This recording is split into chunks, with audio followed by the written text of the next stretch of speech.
A semicolon, which looks like a comma with a period on top of it, is a commonly misunderstood punctuation mark. I'm Ava from Quillbot. Let's look at how to use a semicolon properly. A semicolon is a punctuation mark that is used to connect two closely related independent clauses. The clauses on either side of the semicolon must be able to stand on their own. A semicolon implies a closer relationship between the two sentences than a period.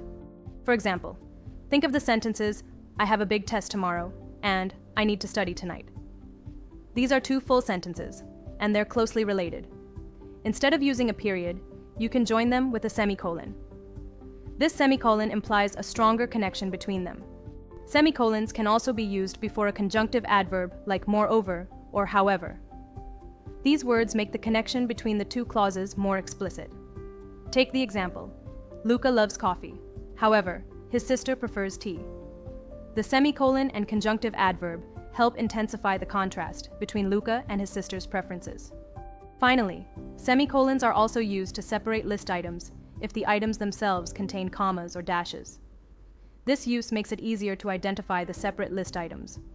For example, if the items in your list of places to visit in Chicago were Navy Pier, the Willis Tower, formerly known as Sears Tower, and the Shedd Aquarium, you'd want to separate them with semicolons. While their names are similar, colons and semicolons serve quite different grammatical purposes. Colons are used to introduce lists, quotes, or examples, or to introduce a second clause that explains the first one.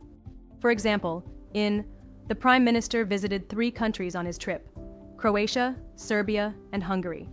You'd use a colon to introduce the list of 3 countries. Commas are much more common than semicolons. They are used in many contexts, like setting off an unessential part of a sentence, connecting a dependent clause to an independent clause, or separating items in a list. A comma can never be used in place of a semicolon to connect 2 independent clauses. This error is known as a comma splice. In order to form a compound sentence the same way a semicolon does, a comma must be accompanied by a coordinating conjunction like and or but.